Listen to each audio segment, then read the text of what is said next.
कलेजमा धेरै बिदै छैन यार। योपालिको तिलिजुको ट्रेकिङ जसरी पनि 4 दिनमा कम्प्लिट गरेर घर फर्कनै पर्छ। के तपाईँ पनि यस्तै ट्रेकिङको प्लानिङ गर्दै हुनुहुन्छ? नमस्कार, म डाक्टर सन्तोष पानिया, माउन्टेन मेडिसिन स्पेशलिस्ट। आज हामी स्लो एन्ड ग्रेजुअल एसेन्ट प्रोफाइलको बारेमा चर्चा गर्न गइरहेका छौँ।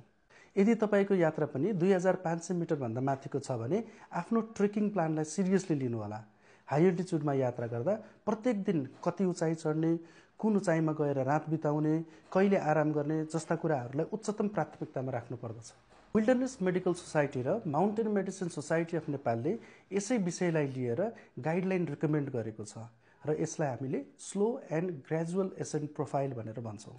स्लो भन्नाले बिस्तारै गरिने स्लिपिङ अल्टिच्युडको गेनलाई बुझिन्छ भने ग्रेजुअल भन्नाले क्रमिक रूपमा चढ्ने अल्टिच्युडलाई बुझिन्छ। यदि तपाईँ 2500 मिटर भन्दा माथिको उचाइमा यात्रा गर्दै हुनुहुन्छ भने प्रत्येक दिनको यात्रापछि रात बिताउने अल्टिच्युडको गेन 500 मिटर भन्दा कम हुनुपर्दछ र प्रत्येक 1000 मिटरको अल्टिच्युड गेन भइसकेपछि एक दिनको रेस्ट डे अथवा एक्लिमेटाइजेसन डे राख्नुपर्दछ।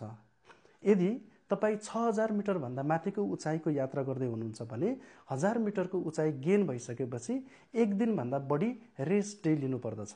यसरी स्लो एन्ड ग्रेजुअल एसेन्ट प्रोफाइललाई फलो गर्न सकियो भने अधिकतम रूपमा अल्टिच्युड सिकनेसलाई प्रिभेन्ट गर्न सकिन्छ। धन्यवाद।